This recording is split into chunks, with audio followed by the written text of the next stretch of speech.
Así que, hermano, primera de Pedro, capítulo 2, en el verso 18, vamos a leer de los versos 18 al 20. Leemos así: criados, estad sujetos con todo respeto a vuestros amos, no solamente a los buenos y afables, sino también a los difíciles de soportar, porque esto merece aprobación. Si alguno, a causa de la conciencia delante de Dios, sufre molestias padeciendo injustamente, pues, ¿qué gloria es si pecando sois abofeteados y lo soportáis? Mas si haciendo lo bueno sufrís y lo soportáis, esto ciertamente es aprobado delante de Dios. Vamos a orar por esta palabra. Señor, nos dirigimos a ti una vez más. Al oír ya entendemos que continuamente nos presentamos delante de ti porque continuamente dependemos de ti. El pan de cada día, cada momento que, aleluya, que el bocado entre en nuestra boca, nosotros damos gracias, Señor, cada día. Cada uno de los alimentos que participamos en un día, cada día que nos levantamos. Y ahora cuánto más, Señor, porque no solo das el pan de cada día, pero también el alimento espiritual del cual todos nosotros estamos en grande manera necesitados, Señor. Y una vez más no podemos venir a ti, Señor, con ninguna otra actitud, sino una actitud de humildad, que nuestras mentes necesitan ser moldeadas, Señor. Verdaderamente nuestros corazones en su estado natural son duros, son de piedra, son renuentes, son rebeldes, son arrogantes, Señor, queriendo vivir nuestras vidas a nuestra manera, Señor. Pero tu palabra claramente nos advierte que hay caminos que al hombre le parecen buenos, pero su final es camino de muerte.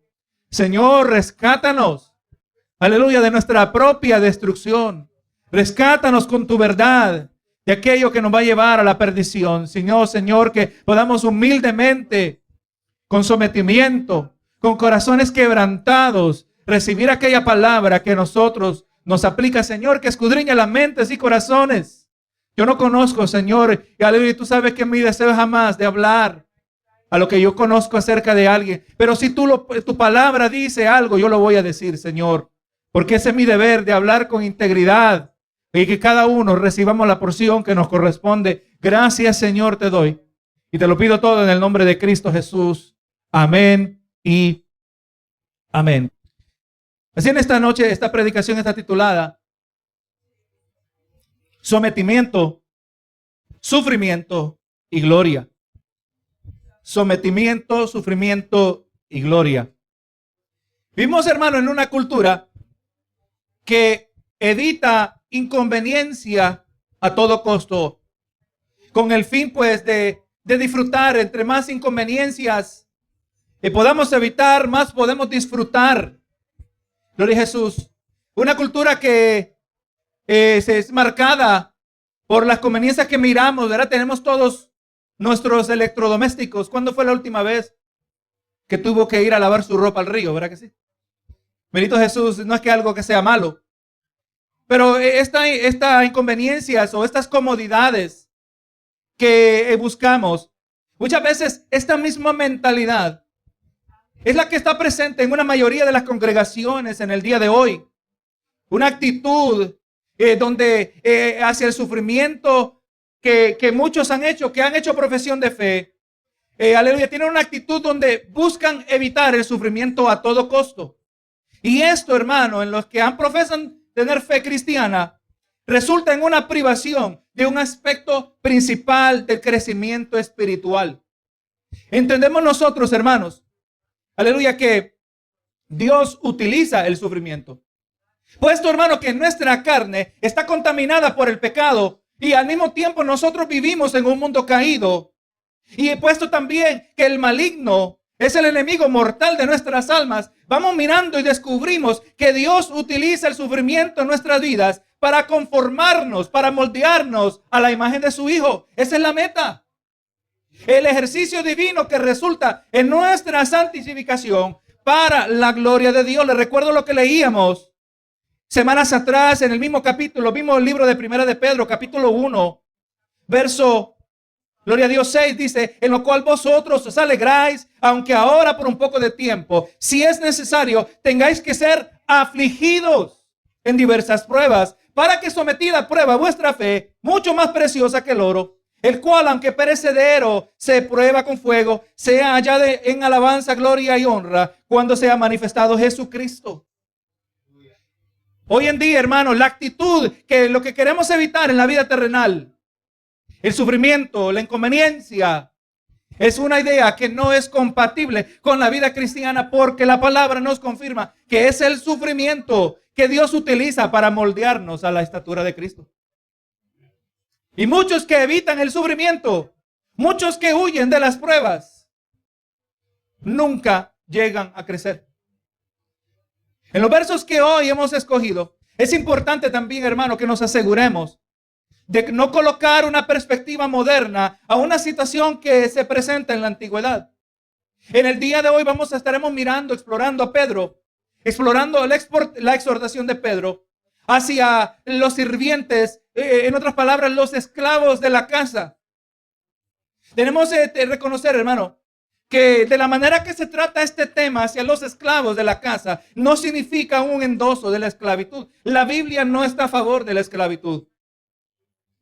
Especialmente de la manera que la comprendemos nosotros en el contexto histórico de esta nación de Estados Unidos. Cuando se habla de esclavitud, automáticamente lo que conoce la historia de este país, pensamos, verá, en la esclavitud de los africanos, aleluya, unos 200 años atrás. Todavía eso tiene repercusiones en el día de hoy, gloria a Jesús. Es una esclavitud que de muchas maneras era opresiva. Gloria a Jesús. Y hermano, y aunque la esclavitud opresiva es una situación que no puede ser, que debe ser una situación injusta, que debe ser remediada, la solución no existe no existe por medio de métodos terrenales. Hoy en día se ha hablado de remediar los efectos de la esclavitud, de impedir la esclavitud, pero le voy a decir que los medios terrenales, la manera que el hombre imagina, gloria a Dios, no va a poderlo hacer.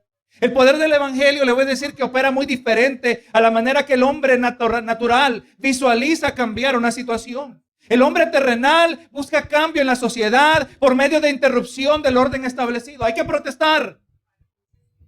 Hay que interrumpir con tal logremos alcanzar justicia. Así lo hace el hombre terrenal. Utilizando la violencia cuando necesaria o a veces es como prioridad. Pero en el Nuevo Testamento vemos que el cambio en la sociedad ocurre como resultado, pero de la transformación del individuo. ¿Quiere transformar la sociedad? Primero, gloria a Dios, hay que transformar al individuo. Por eso nosotros no miramos a Jesús que vino en medio de un imperio tiránico. No vemos a Jesús incitando revolución, de lo cual lo acusaron, ¿verdad? Hasta la cruz. Él no vino incitando revolución contra el imperio romano. Pero Jesús venía predicando un mensaje del arrepentimiento del individuo. Y de la misma manera vamos a mirar en los pasajes de hoy que Pedro hace eco a las mismas palabras de Jesús. La semana pasada nosotros recibimos la exhortación de Pedro, donde se nos decía que todo creyente es llamado a someterse a las autoridades terrenales. Se hablaba a los creyentes que ya él los describió como extraños y peregrinos, individuos que no pertenecen en el lugar donde estaban, no solo en el sentido físico, pero en el sentido espiritual. Eso nos describe a nosotros. Cada vez que nosotros crecemos, entre más maduramos, entre más clara se vuelve nuestra identidad como hijos de Dios, más ajenos nos sentimos en esta tierra. ¿Te le ha pasado, hermano, como creyente? Nos sentimos tan incómodos en una fiesta con nuestros familiares, aquellos familiares que no sirven a Dios. Porque ellos celebran no de la misma manera que nosotros celebramos, ¿verdad que sí? Aleluya, nos sentimos, sabemos que estamos unidos por sangre, pero en muchas maneras es como que ni siquiera fuéramos familia. Porque la verdadera familia es aquella que es unida más allá de la sangre terrenal, pero la sangre espiritual, la sangre de Cristo que nos une a todos nosotros.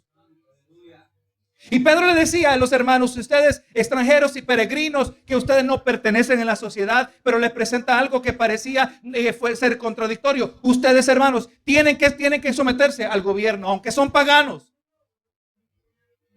aunque son incrédulos. Pero déjeme decirle, decía Pedro, ellos han sido puestos por Dios. Porque Dios sigue siendo soberano. Es más, hermano, les recuerdo que aún el diablo es el diablo de Dios. ¿De quién es dueño del diablo? Dios es dueño del diablo, ¿verdad que sí? El diablo no puede ir hasta donde él quiere. Él va hasta donde Dios le permite. Recuerda la situación de Job. Dios le dio acceso a Job, pero le dio limitaciones, ¿verdad que sí? Gloria a Dios por eso. Dios sigue soberano sobre su creación. Entonces, es algo que parecía inicialmente contradictorio. Como un creyente que no pertenece en este mundo tiene que someterse a las autoridades de este mundo. En el día de hoy vamos a ver una expansión donde se desarrolla el deber del creyente en otra esfera de la vida terrenal. Ahora en la esfera de la responsabilidad laboral. En el labor de cada día, en el día de hoy, se nos presenta la perspectiva divina, acompañada del mandamiento a someternos respetuosamente, sin importar el carácter del amo, el jefe, si es digno de tal actitud de parte nuestra. Esto no es condicional, lo que se nos exhorta en el día de hoy. ¿Cómo vamos a tratar a aquel que tiene autoridad sobre nosotros? Hemos de mirar que como hijos de Dios somos partícipes de una responsabilidad hacia Él. Nosotros somos responsables hacia Dios. Usted y yo lo sabemos, ¿verdad que sí? Vamos a tener que rendir cuentas. Un día el Señor nos va a recordar. ¿Te acuerdas el día que el hermano leyó ese pasaje? Donde se habló de tu responsabilidad de evangelizar. ¿Qué es lo que hiciste con lo que yo te dije? Nosotros tenemos responsabilidad a Dios. De cada palabra, cada bendición de Dios se constituye en una responsabilidad de nuestras manos para nosotros que hemos genuinamente nacido de nuevo. Esta no aplica al incrédulo porque el incrédulo no tiene ningún pacto con Dios. Esto solo aplica a los hijos de Dios, aquellos que han sido transformados por su espíritu. Aquellos que, de acuerdo a la palabra, son guiados por su espíritu. Somos responsables. No podemos ignorar, evitar nuestra responsabilidad, y estando conscientes de esta responsabilidad nos debe motivar que aun cuando sufrimos como resultado o a pesar de nuestra obediencia a los que nos tenemos que sujetar, a veces, hermano, le voy a decir, esta obediencia a Dios resulta en bendición, pero en otras ocasiones la obediencia va a resultar en sufrimiento, y ambas pueden venir de parte de Dios. Escuche bien esto, hermano. En ocasiones, y lamentablemente aquellos que predican un medio evangelio, un evangelio parcial, solo le van a hablar de la obediencia que resulta en bendición, pero también, hermano, claramente le digo hoy, la palabra dice que hay obediencia que puede resultar en sufrimiento. Solo pregúntele a Juan el Bautista, solo pregúntele a Pablo, solo pregúntele a Isaías, solo pregúntele al profeta Jeremías. Aleluya, la lista continúa. Pregúntele a Abel las consecuencias que él experimentó. Y hermano, y sea lo que ocurra, sea que la obediencia resulte en bendición, sea que la bendición resulte en sufrimiento, asegurémonos que lo estamos nosotros, que nosotros estamos en la voluntad del Señor.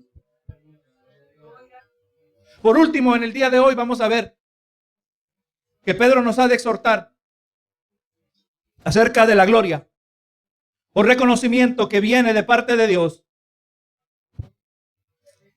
Aleluya. Cuando nosotros como hijos de Dios estamos dispuestos a experimentar el sufrimiento como injusticia de parte de aquellos que no conocen a Dios.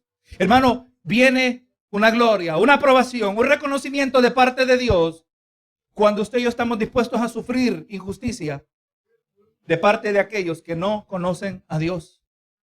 Es lo que vamos a mirar en esta noche, gloria a Jesús. Ahora nos vamos, hermano, al libro donde leímos originalmente, Primera de Pedro, capítulo 2, verso 18. Y comienza aquí Pedro diciendo en esta sección, criados. Aquí está claro a quién se dirige. Después de haber hablado a la población en general, cuando se le está diciendo a los hermanos, sujétense a toda institución humana. Ahora se dirige específicamente a los criados. La palabra puede ser traducido siervos o esclavos. Es importante reconocer que durante el tiempo del Imperio Romano, el tiempo del Nuevo Testamento, el personal de trabajo consistía casi exclusivamente de esclavos. Y la manera que los esclavos eran tratados era variada de la manera y era amplia en el trato que se le daba a unos esclavos, a diferentes esclavos. Algunos esclavos eran amados por sus amos. Y eran hasta considerados como miembros de la familia. Pero al otro lado, una grande parte de los esclavos eran considerados propiedad, casi sin derechos y pocas protecciones legales. Y es a este grupo de los esclavos de las casas, a lo que aquí se le llaman criados. Y les dice: criados, estad sujetos con todo respeto a vuestros amos. Estad sujetos con todo respeto a vuestros amos. Entonces, hermano, en medio de un sistema abusivo y opresivo, viene la exhortación de Pedro. Pedro sabe a quién está hablando. Pedro sabe lo que él está diciendo, lo que va a demandar de estos hermanos. Hermanos que espiritualmente son libres en Cristo, pero físicamente son esclavizados por diversas razones. Pedro exhorta a aquellos que han sido hechos libres en Cristo a hacer algo que parece ir contra la lógica. Porque lo que ocurría, hermano, es que cuando un esclavo venía a Cristo, y históricamente se ha comprobado que grande parte de los que recibieron el evangelio, la expansión del evangelio en diversas partes del mundo, era a través de los oprimidos, los esclavos. No nos debe sorprender. ¿Quién es más fácil que venga a Cristo, un esclavo o un rico? Si el rico no está sufriendo, el rico no se acuerda de Dios, ¿verdad que sí? Tiene sentido que el que es oprimido, el que es tratado es abusado, desarrolla una sensibilidad al evangelio, y exactamente lo que ocurrió. Y ahora que ahora experimenta una libertad que no sabía que existía, una libertad del pecado, una libertad que le agrego, que cuando somos libres del pecado, somos libres para no pecar. Por primera vez en la vida dejamos de ser esclavos del pecado.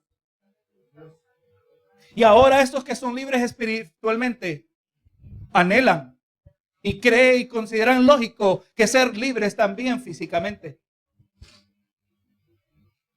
Gloria a Jesús. Y ahora se le está diciendo a estos que son libres, son llamados a sujetarse y a respetar a sus amos.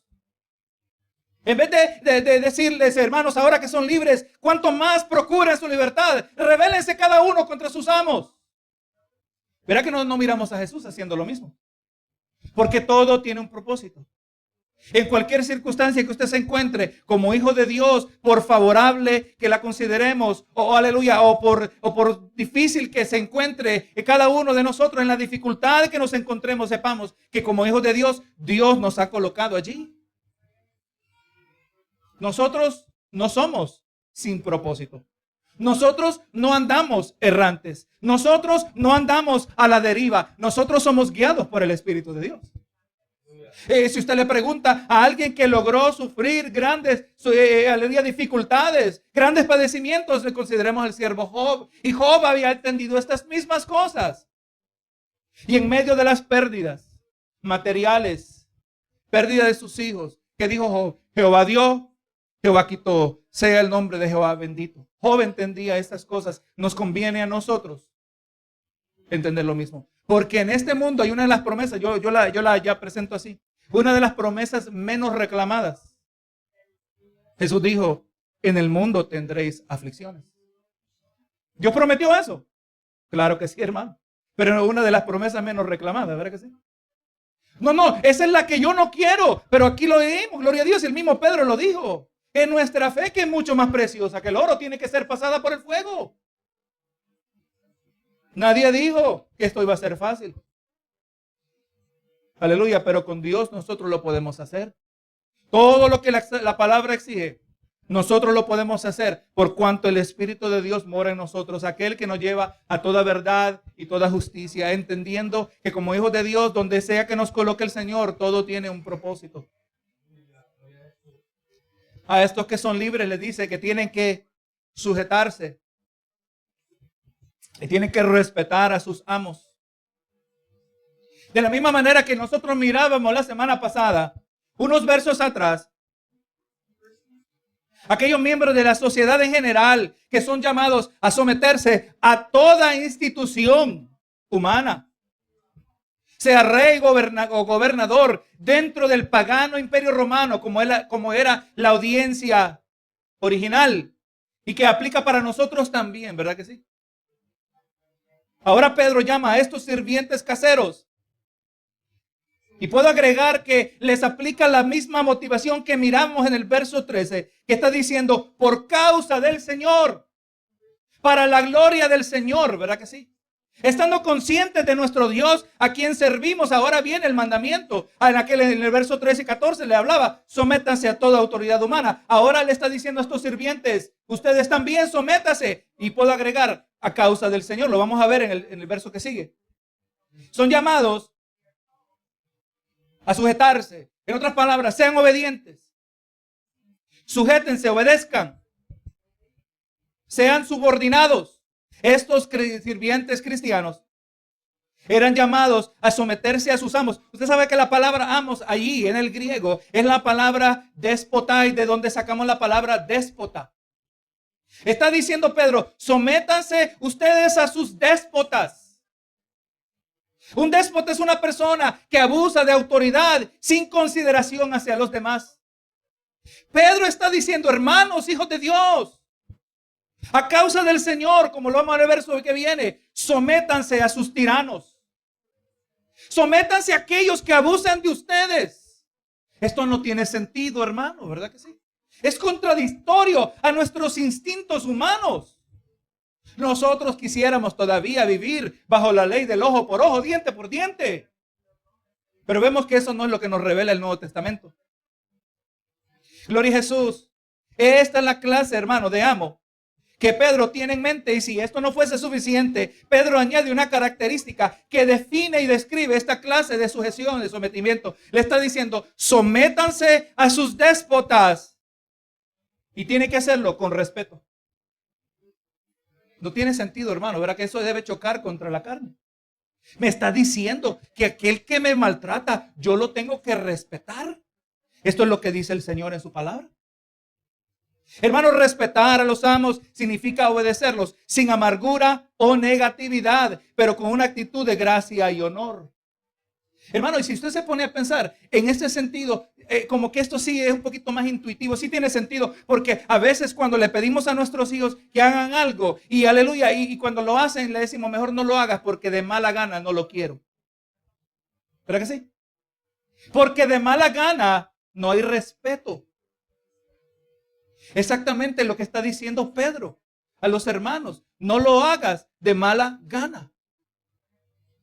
Aleluya, porque esto trae gloria al Señor. Si un esclavo cristiano llamado a ser así con su amo, con aquel que es su dueño, le recuerdo que los esclavos eran mirados como propiedad, ¿verdad? Si el cristiano esclavo era llamado a ser así con su amo, su dueño, ¿qué cree usted que nos diría Pedro a nosotros en cuanto a la obediencia y actitud hacia nuestros patrones, nuestros jefes o supervisores? ¿Será que va a pedir lo mismo de nosotros? Si aquellos que eran adueñados por tiranos, por déspotas, ¿cuánto más nosotros deberíamos mostrar la misma gracia, hermano? Y ahí es donde viene la aplicación para nosotros. Porque usted dice, pero nosotros no somos esclavos, eso no nos aplica. Pero sí, verdaderamente estos principios nos aplican a nosotros. Oh, hermano, dirá quizás alguno, seguro que Pedro está hablando acerca de los buenos amos. Porque los malos no merecen que los tratemos de esa manera. Los malos no merecen que los tratemos con respeto. Los malos amos no merecen que nos sujetemos a ellos.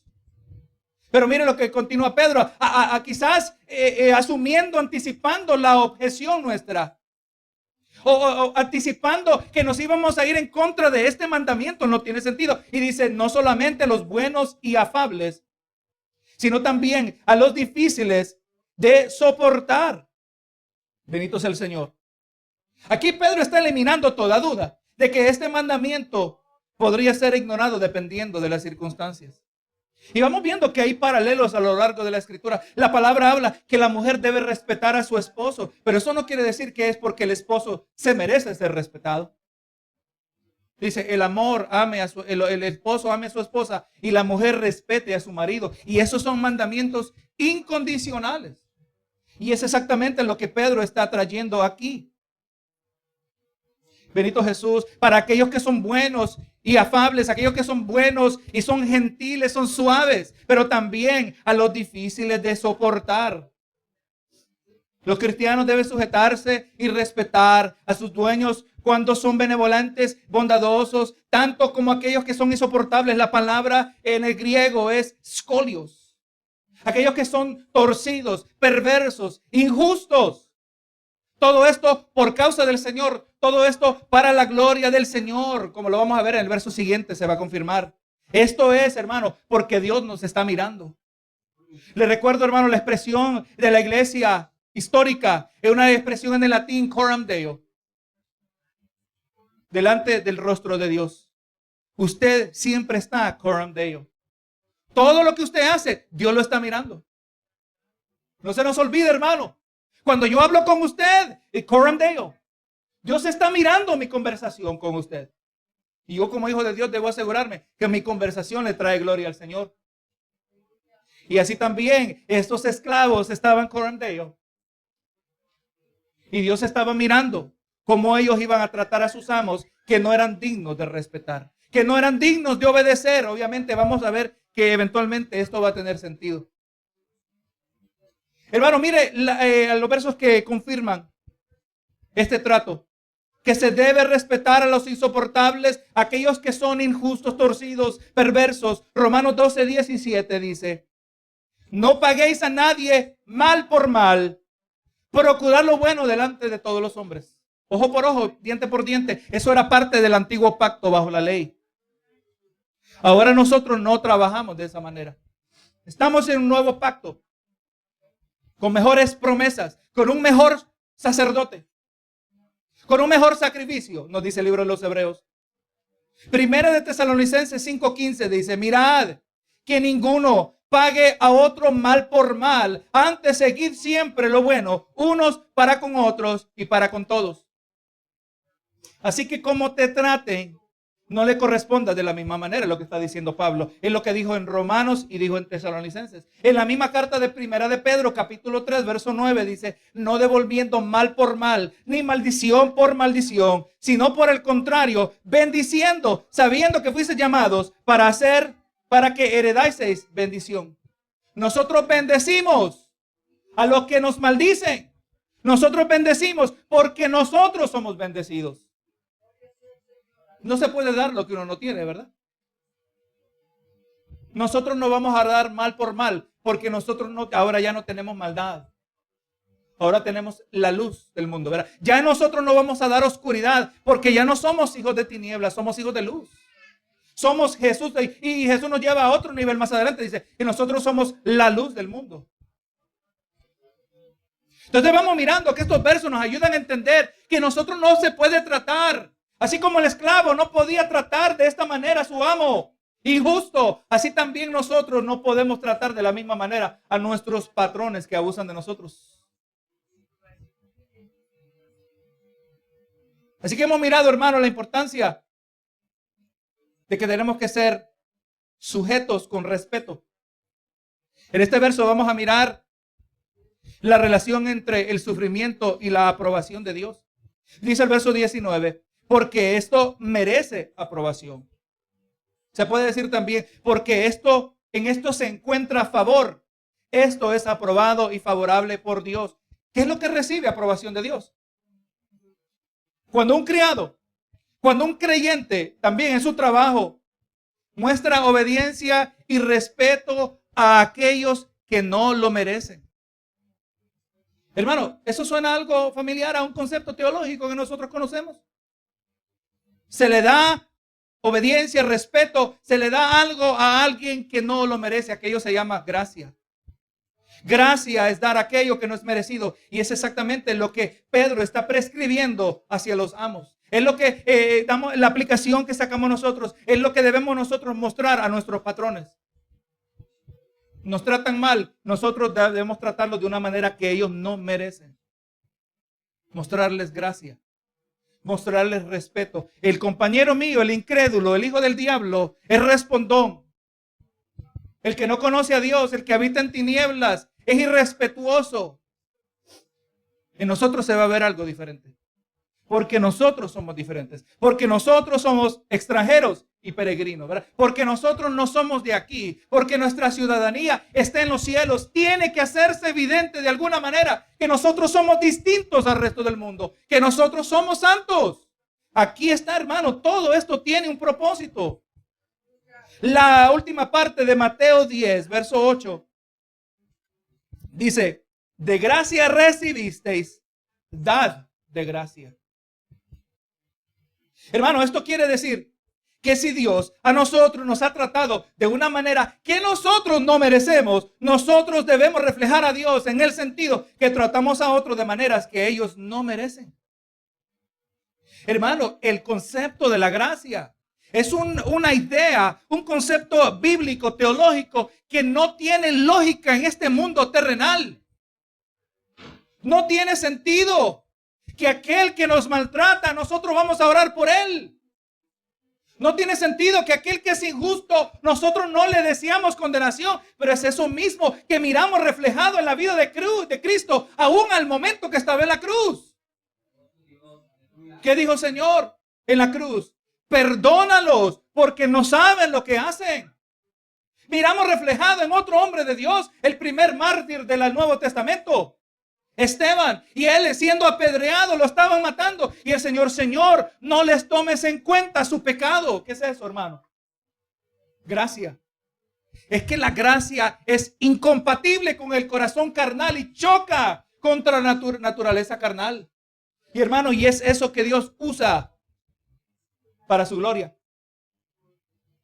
Nosotros, quienes seamos libres o esclavos, debemos mostrar al mundo que existe un tesoro difícil de imaginar, la gracia de Dios. O sea, la idea de un Dios justo y perfecto, un Dios que paga a cada uno conforme a sus obras, un Dios cuya ira, hermano, sacude al individuo en sus cimientos. Gloria a Jesús, aquel que entiende la idea de la condenación perpetua que espera a todo pecador, y que ahora este mismo Dios que dice en la palabra que está airado con todos los pecadores todos los días, este Dios es capaz de perdonar al que no merece perdón.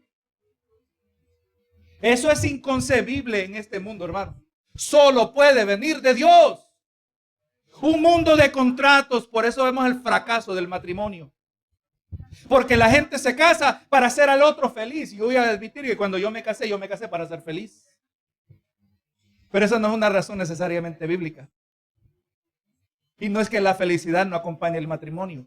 Pero lamentablemente, cuando la otra persona deja de hacerme feliz, pues dice uno, hay que irse a otro lugar, ¿verdad que sí?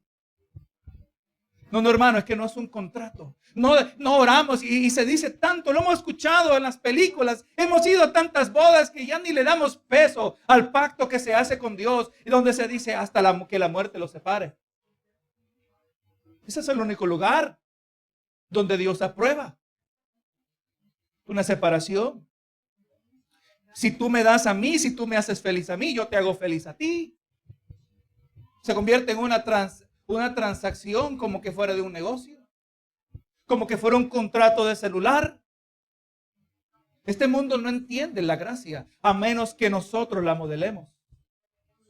A menos que nosotros mostremos una compasión, una gracia, una misericordia que no origina en el corazón humano, sino que viene de parte de Dios. Y por eso dice Pedro, porque esto merece aprobación. Si alguno a causa de la conciencia delante de Dios, o puede decirse también, si alguno por un sentir de responsabilidad delante de Dios, dice, sufre molestias padeciendo injustamente. ¿Qué es lo que agrada a Dios? ¿Qué es lo que aprueba a Dios? Dios aprueba cuando un hijo de Dios está dispuesto a sufrir injusticia. Sufrir a causa de la injusticia. Pedro está brindando aquí, hermano, un mensaje contracultural. Un mensaje que es contrario a lo que impulsa nuestra cultura. Pedro está diciendo que existen ciertas clases de sufrimiento que son para la gloria de Dios. Ciertas clases de sufrimiento agradan al Señor en nuestras vidas. Y aquí el falso mensajero que salió unos años atrás, que él ya murió.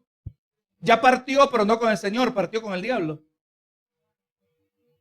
Que predicaba, pare de sufrir.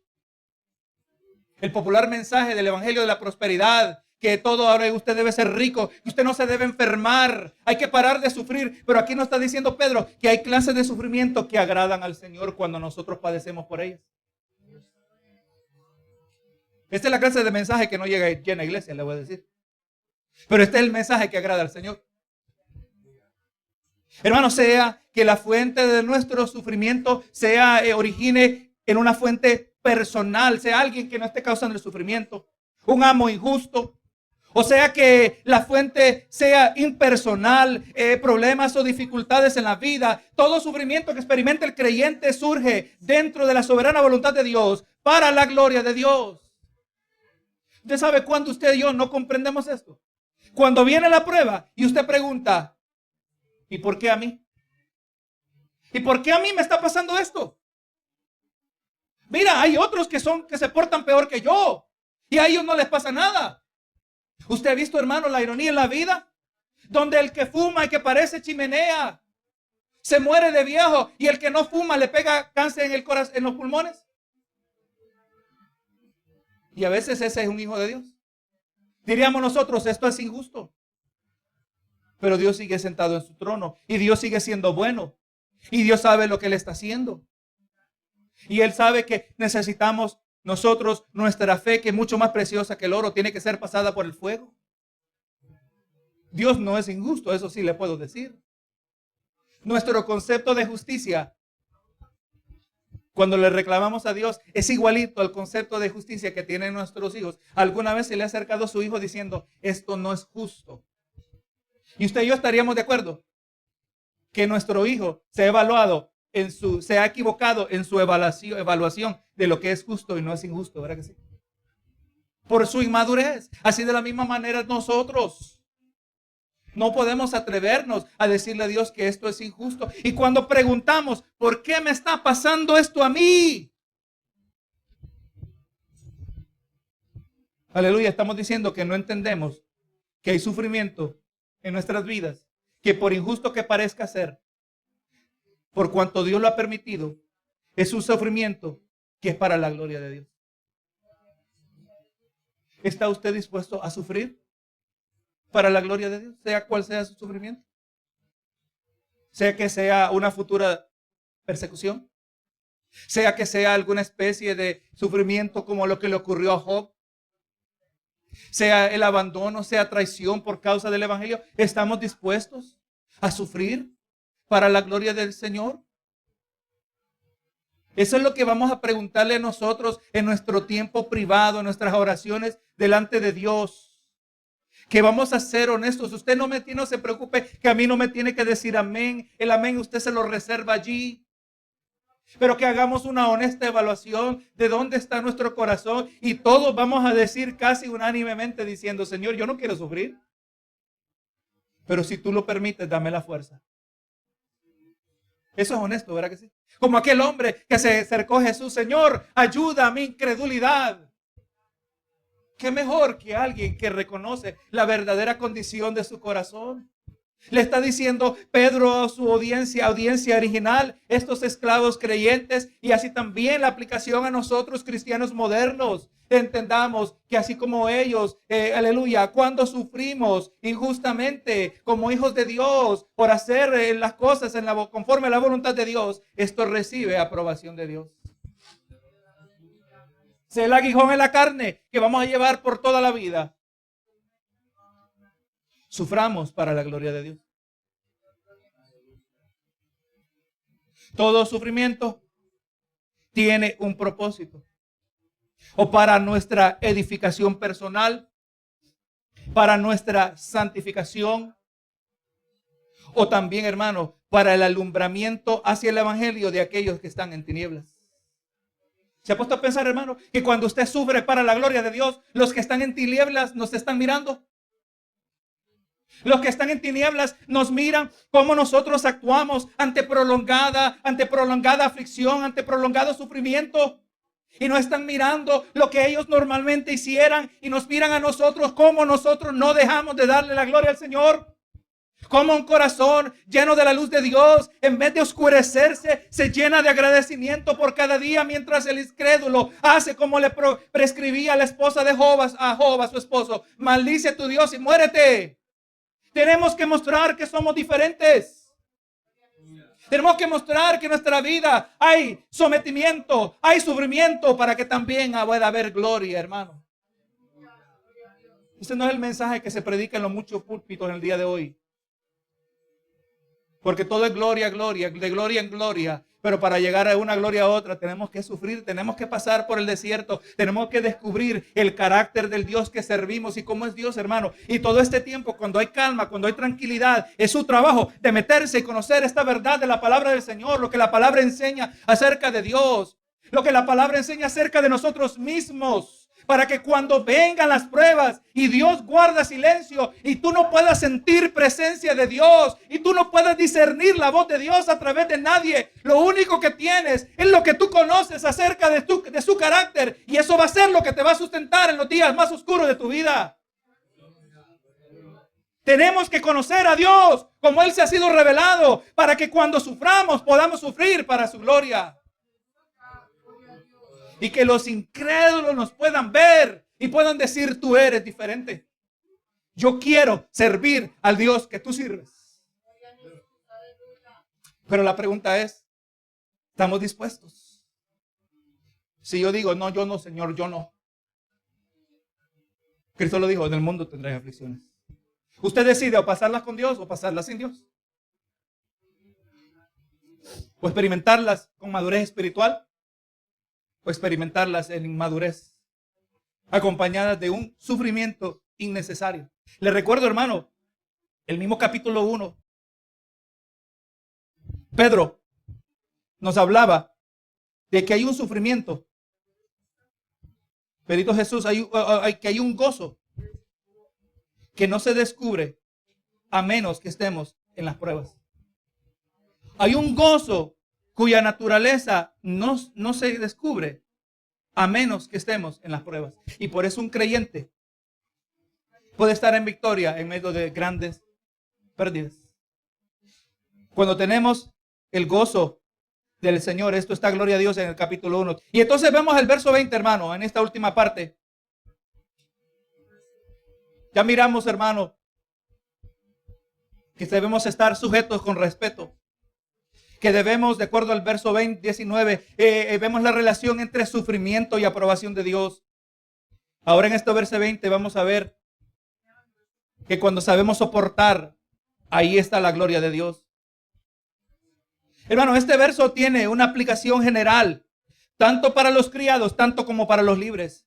Y por eso dice Pedro: pues, ¿qué gloria es si pecando sois abofeteados y lo soportáis? O sea, el que desobedece, el que no respeta ni se sujeta a su amo, ha de sufrir como consecuencia, y eso es normal. Cualquiera hace eso. Aquí no hay agrado, aquí no hay aprobación de Dios. Pero continúa Pedro diciendo: mas si haciendo lo bueno sufrís y lo soportáis, esto ciertamente es aprobado de parte de delante de Dios. Pero si el sufrimiento viene por causa de hacer el bien, si el sufrimiento viene como una injusticia, Dios está mirando esto.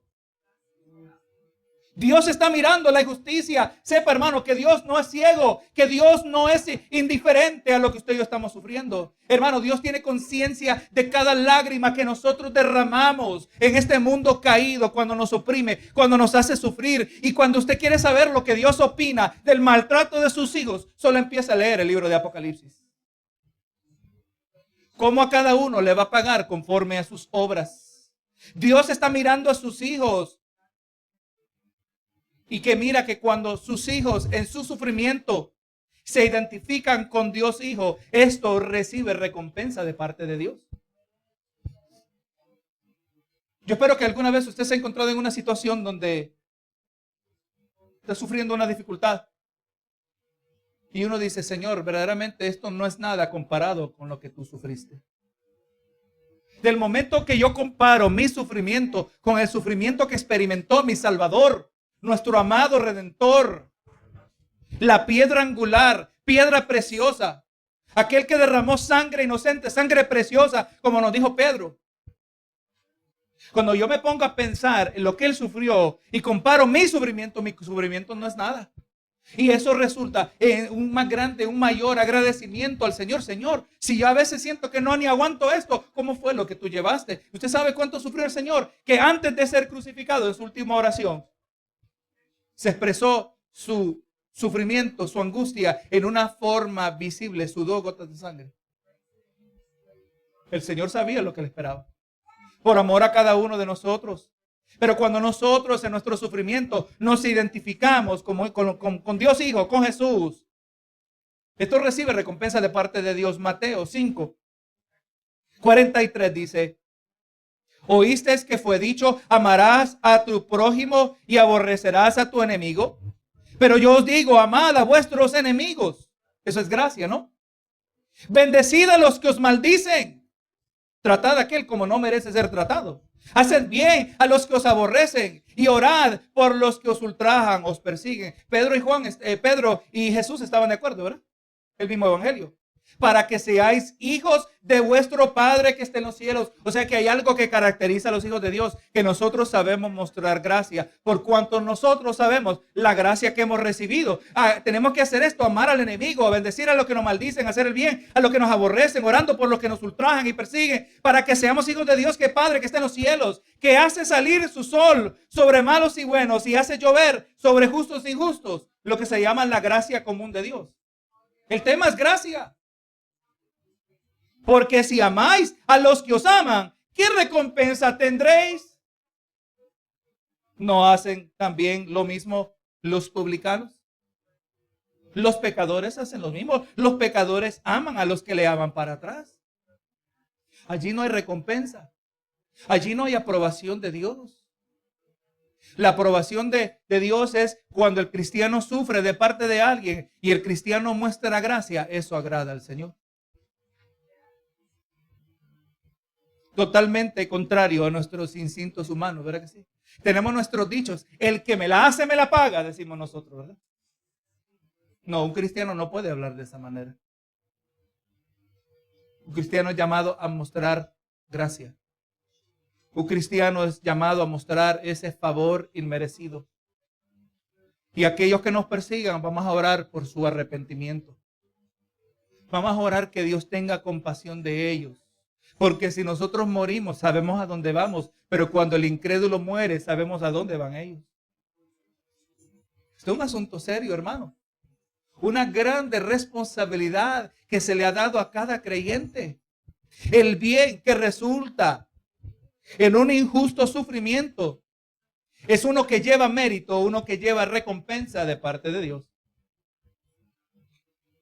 Así que, hermano, en el día de hoy comprendemos que por cuanto nuestras vidas son un testimonio ante los ojos de aquellos que están en tinieblas, una característica que nosotros nos distingue de los paganos es nuestra conducta cuando experimentamos injusticia. Nosotros no vamos a salir a protestar. Nosotros vamos a orar. Nosotros vamos a pedir misericordia. Eso nos distingue a nosotros como hijos de Dios. En vez de buscar venganza y retribución hacia aquellos que nos causan sufrimiento, a pesar de nuestra recta conducta, más bien nosotros debemos mostrar gracia y tratarlos de manera que no les corresponde, con sujeción y respeto. Todo esto, hermano, lo hacemos teniendo conciencia de Dios, sabiendo que somos responsables delante de Dios y por esto nosotros recibimos la aprobación de Dios. ¿No es eso lo que más anhela nuestra alma? Saber que nosotros agradamos a Dios. Yo espero que este sea el anhelo de su alma, que al final de nuestra jornada terrenal, cuando estemos delante de Dios, compareciendo ante su trono, podamos escuchar las palabras de nuestro amado Salvador diciéndonos: buen siervo y fiel, sobre poco has sido fiel, sobre mucho te pondré, entre en la gloria de tu Señor. Hermano, recibir por toda la eternidad la aprobación de aquel que nos ha rescatado de las tinieblas. Yo quiero agradar a Dios, yo sé que usted también. Pero no se puede agradar a Dios a nuestra manera. No se puede agradar a Dios conforme lo que nos viene instintivamente, aquello que viene conforme a la carne. Lo que agrada a Dios muchas veces es totalmente lo opuesto de lo que nosotros anhelamos hacer. Cuando alguien nos hace algo malo, nos queremos defender. Cuando alguien nos hace algo, queremos pagarle conforme a la misma moneda. Pero el Señor dice: mía es la venganza. Nosotros debemos mostrar gracia. Primera de Tesalonicenses, y con este verso lo dejo. Dice: por lo demás, hermanos, Primera de Tesalonicenses 4:1. Por lo demás, hermanos, os rogamos y exhortamos en el Señor Jesús que de la manera que aprendiste de nosotros, cómo os conviene conduciros y agradar a Dios, así abundéis más. Hermanos, Pedro está diciendo, la manera que ustedes miraron en nuestra vida, modelar cómo es que nosotros debemos vivir y agradar al Señor, debe abundar más y más en nuestras vidas. Esa es la meta, buscar agradar a Dios. También la palabra dice, ninguno que milita se enreda en los negocios de este mundo con el fin de agradar a aquel que lo tomó por soldado. La palabra también dice procura con diligencia presentarte a Dios aprobado, ¿verdad que sí? Pero hermano, nada de qué sirve si no contamos con la aprobación de Dios. No es fácil lo que pide Pedro, pero no es imposible si estamos dispuestos a sujetarnos, someternos a la palabra del Señor, obedecer la voz del Espíritu de Dios a cada una de nuestras vidas. Dios amado y misericordia, Señor, yo mismo me quedo sorprendido. Cuán clara es tu voz cuando abrimos estas páginas, Señor. Cuán clara se vuelve su voz a corazones que están dispuestos a escuchar. Y aquí, Señor, he tenido la honorable audiencia de tu pueblo redimido. Aquellos tan valiosos para ti que derramaste tu sangre en la cruz del Calvario. Gracias, Señor, por darme tan grande privilegio. Y he hecho, Señor, conforme a mi capacidad y dependiendo totalmente de ti, Señor, que tú eres el que convence a cada uno de nosotros. He cumplido con esta responsabilidad de traer tu palabra. Ahora cada oyente es responsable de hacer con ella como le corresponde. Ayúdanos, Señor, que tu Espíritu en nosotros nos ayude a entender lo que tú exiges de nosotros, de nuestras vidas, Señor, para que también podamos sufrir para tu gloria. Podamos experimentar padecimientos y de aparte de aquellos que nos persiguen, que nos ultrajan, y a ellos les podamos mostrar la gracia que no origina en este mundo, un mundo seco, un mundo frío, un mundo que no tiene amor. Señor, mostremos un amor que transforma corazones de piedra en corazones de carne, sensibles a la voz de tu Espíritu Santo, Señor.